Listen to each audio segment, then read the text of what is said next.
Good morning students.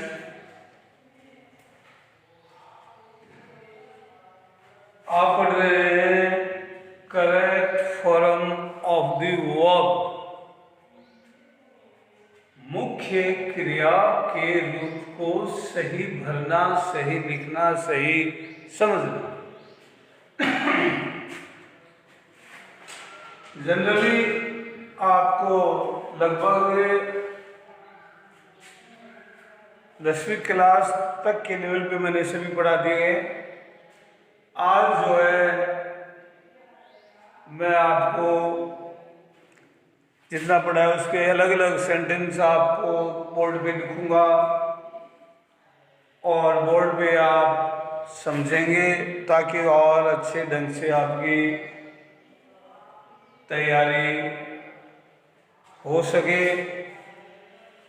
बहुत easy है। इस चैप्टर पे, इस यूनिट पे कमांड पाने के लिए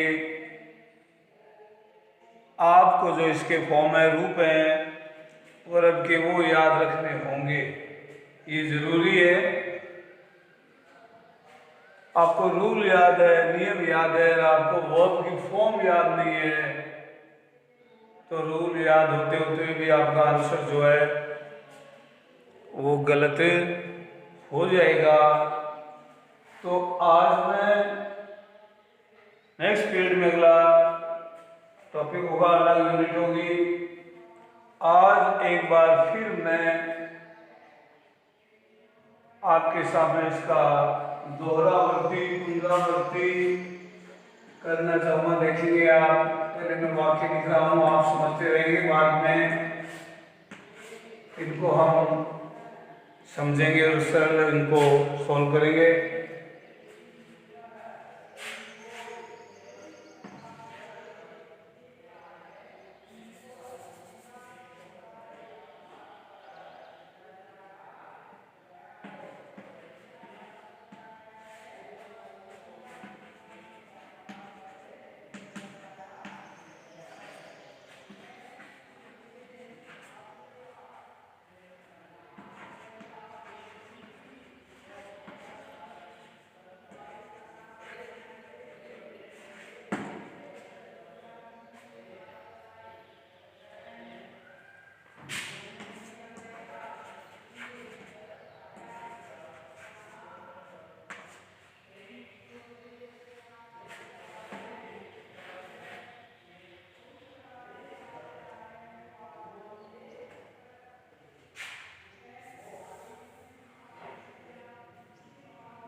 उम्मीद है आप अच्छे ढंग से इनको समझ रहे होंगे। अपने दिमाग पे वजन डालिए।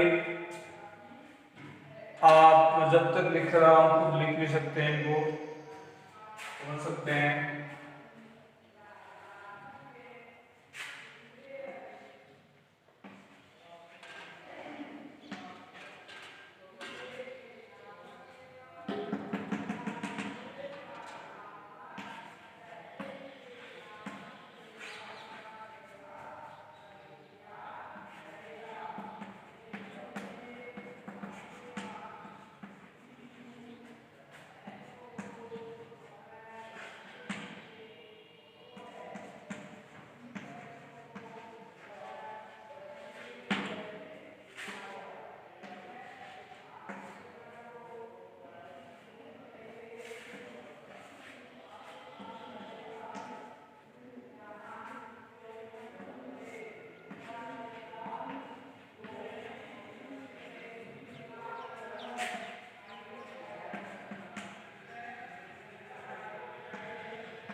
ध्यान दीजिएगा।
चलिए डियर स्टूडेंट्स, अब एक बार मैं इन वाक्यों को पढ़ रहा हूं, कोई आपको दुविधा ना हो, फिर क्रमशः वन बाय वन हम इनको सॉल्व करेंगे। राइट? ही नॉ फर्स्ट देखिए, he non veg food every Sunday, bracket में not eat. Next, listen in the east में राइज। चौथा honesty the best policy, Biru. Next, once there an old banyan tree, Biru. Next, Mohan to Agra to visit with Taj yesterday. Next, he to college last week with his friends, not go. Their homework yet in bracket is complete. Next, the bell before I reached school in bracket is ring. Sudha ATV serial since morning watch in bracket. Next week I to Mumbai to meet my parents in bracket go. Next, if I a king, I would live in a palace, Biru in bracket. If she comes here, I have a nice gift in bracket present. Next, if I to Agra, I could bring sweets for you. Bracket go. तो dear first वाक्य देखते हैं students.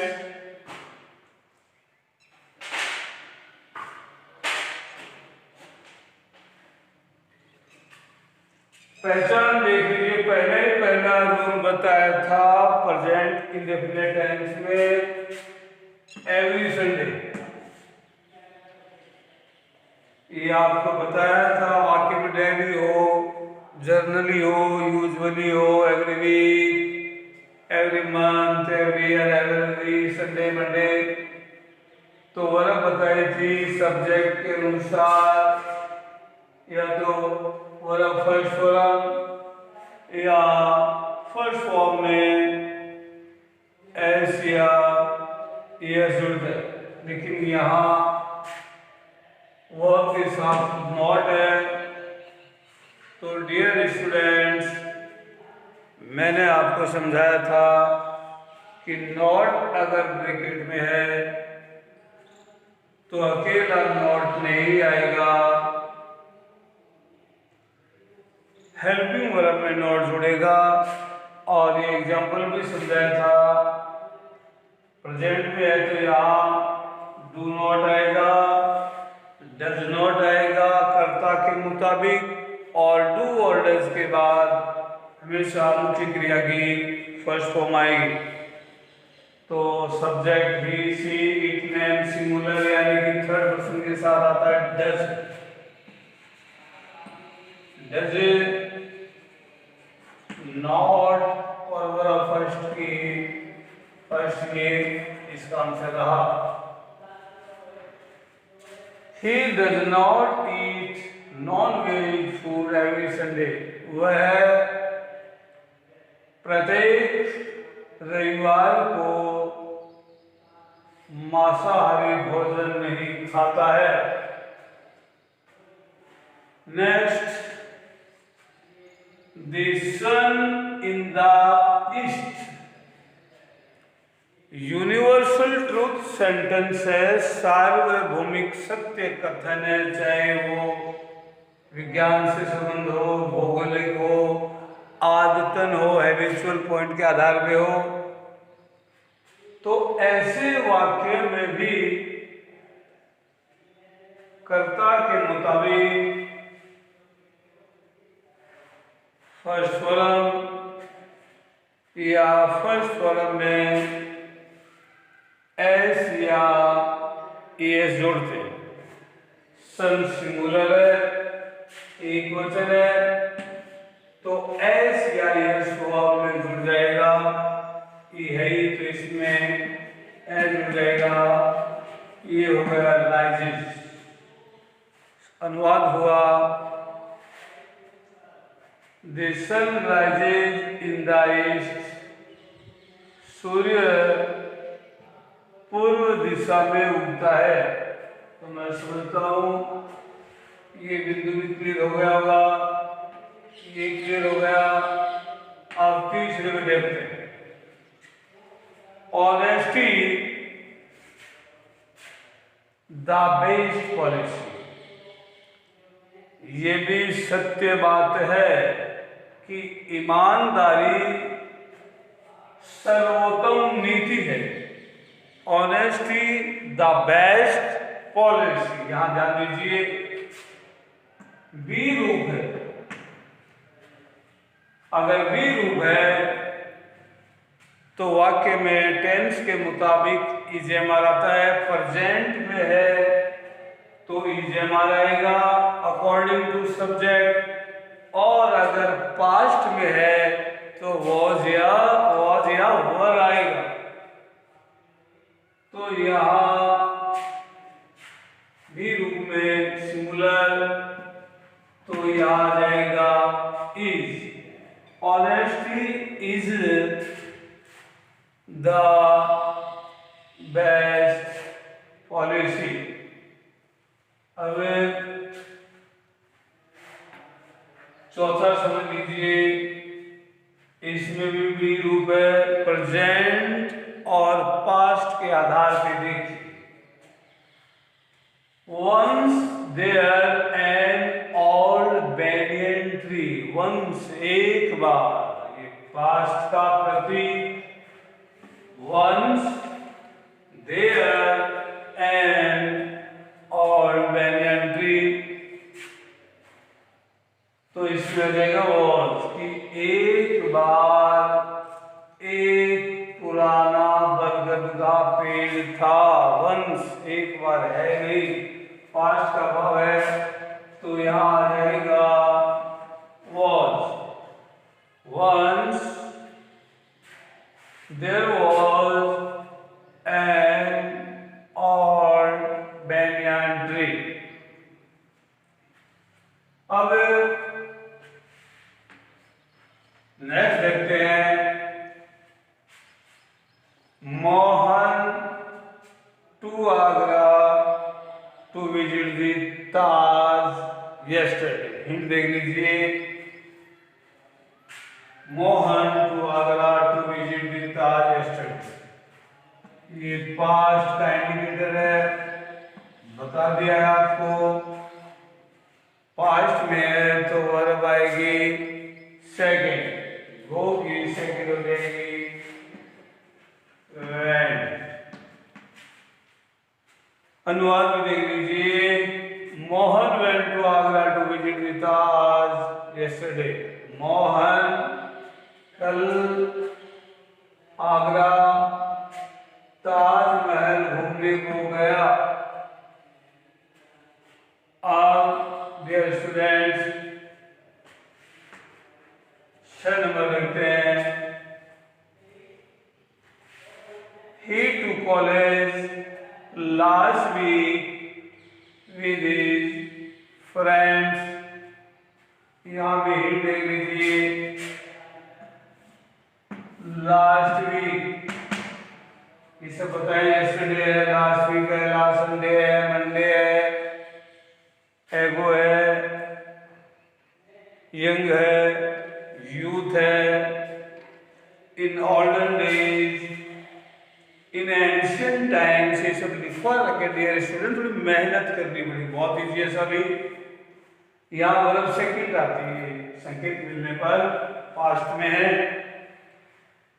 अभी थोड़ी देर पहले ही आपको बता के गया था कि लेकिन यहाँ ब्रैकेट में नॉट गो, ब्रैकेट में नॉट गो, तो अभी बताया है रिसेंटली आपको। नॉट है तो नॉट अकेला नहीं आएगा, इसके साथ हेल्पिंग वर्ब आएगी और ये पास्ट में है तो हेल्पिंग वर्ब एक ही है, कोई सब्जेक्ट हो डिड नॉट आए। इसमें पास्ट में हेल्पिंग वर्ब जो है डिड है तो डिड नॉट होता रहेगा। और यहाँ सनद रहे, याद रहे कि डिड के बाद हमेशा पहले ही बताया वर्ब फर्स्ट आएगी, तो आंसर रहा ये हो जाएगा did not go.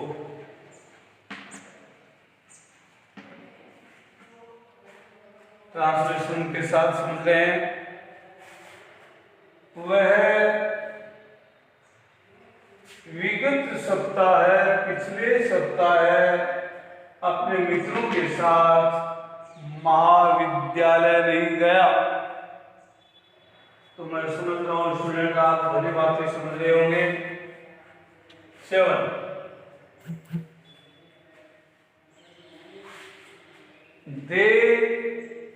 their homework yet। ये रहा yet, आपको पहले भी बताया है प्रेजेंट परफेक्ट टेंस और yet जो है नेगेटिव भाव देता है। yet हो तो आपको बताया था आंसर आएगा हैज है, और हैज हेल्प के साथ प्रेजेंट परफेक्ट में मुख्य क्रिया की थर्ड फॉर्म होगी। सब्जेक्ट के अनुसार हैज है का निर्धारण,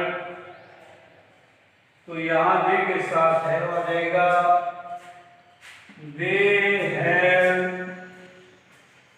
नॉट, थर्ड हो जाएगी कंप्लीटेड। तो अनुवाद हो गया they have not completed their homework yet, उन्होंने अभी तक अपना कार्य पूरा नहीं किया है।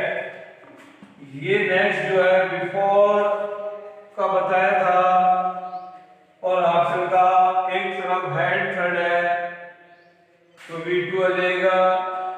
V2 है वर्ब सेकंड है वाक्य में तो हैड थर्ड हो जाएगा, तो ये बिफोर रहा। वर्ब सेकंड है तो आंसर हो जाएगा हैड भी थर्ड रिंग रैंग रंग RUNG, तो आंसर है इसका। ट्रांसलेशन देखिए, मेरे स्कूल पहुंचने से पहले घंटी बज चुकी थी। नो का देख लीजिए, सिंस फॉर ऑल टाइम होता है has been have been verb ING, सारे आपको समझाए हुए रिवीजन के तौर पे आप पढ़ रहे हैं। सिंगुलर तो has been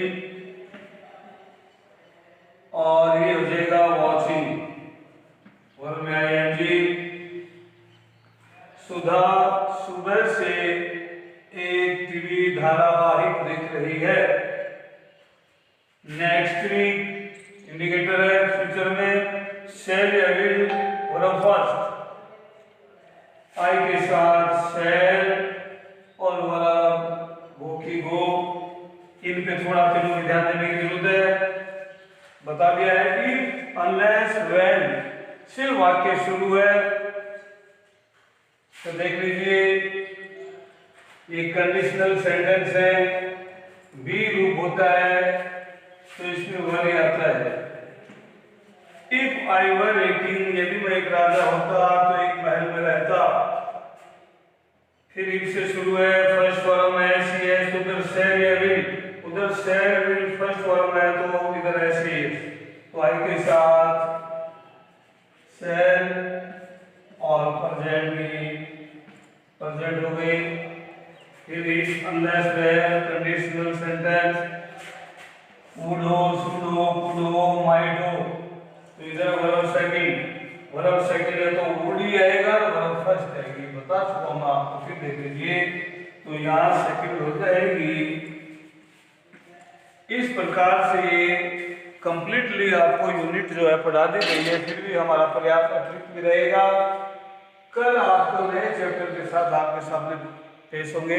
okay, have a nice day.